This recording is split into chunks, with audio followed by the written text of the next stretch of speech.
I was really pleased with the way Connor Pilkington came out through the baseball tonight. We knew that if we just shoved the baseball in the strike zone, we were going to have a successful day. And 9 innings of baseball without walking somebody is exactly what we need. It wasn't the cleanest game we've ever played. We had one error, but we played defense in pretty good segments, and we just forced pressure on the Southern Miss club, and a very good Southern Miss club. And I thought that was the key to it. We didn't hit every single ball hard, but when we did make contact, we really pressured them, and I was really proud of our kids. They were running great times the first, and for the most part, situationally, I thought we did a pretty good job with our offense. You had 9 runs with 2 outs, and you batted nearly 500 with 2 outs. What was it about 2 outs tonight for the team? Yeah, I think our kids are just simplifying with 2 outs and especially 2 strikes. I think if you're trying to hit a ball hard, put a ball in play, get to the middle of the field, and they're doing a pretty good job of that.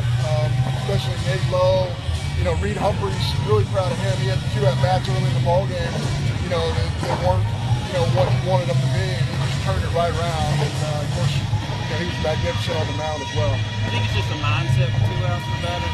No, I just think they're trying to simplify. I think early in counts, and I think early in innings, I think hitters might be getting big and trying to do too much. But when you start simplifying, especially with 2 outs, third out is the hardest one to get when you're on defense. So, and I think it's because most people offensively are trying to simplify and force you to make plays with 2 outs. Every time they scored, you guys answered. How important was that to keep momentum? It was really important, because they're a very good club and they're a very offensive club.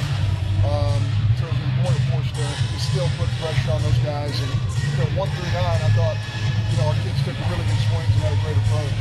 Ferrero, I think, is 10 for 13 in his last 5 games. What has it been with him these last couple of games? That guy can hit. He's got a really short, quick approach. He had a great ball.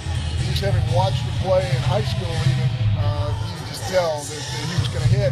And early on, I think he lost his confidence, but I think he's got it back. And, that's great for us because, those young freshmen, it can be easy for them to lose their confidence, but he's got a magnificent, outside of 1 receiving mistake tonight, I think he's done a magnificent job for us, really catching 4 or 5 different pitches tonight. I think that says about him to kind of weather the storm, early as a freshman. Well, he gets it. He knows it's a long haul. He knows it's a marathon. It's not a sprint.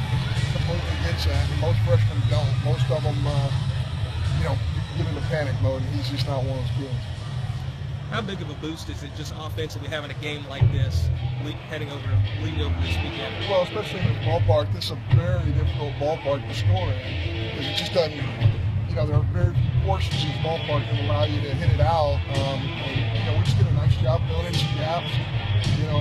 With 2 outs, as you mentioned before, with 2 strikes, and just again pressure those guys, and we had a lot of success doing that. I think Rigby's last 3 outings have been pretty good. Yeah, his fastball just has so much action on it, so much sink, and he scores in the strike zone. And that's just something we haven't played well. That's been the primary reason. It's been we haven't thrown enough strikes, and I think tonight we did a great job of that.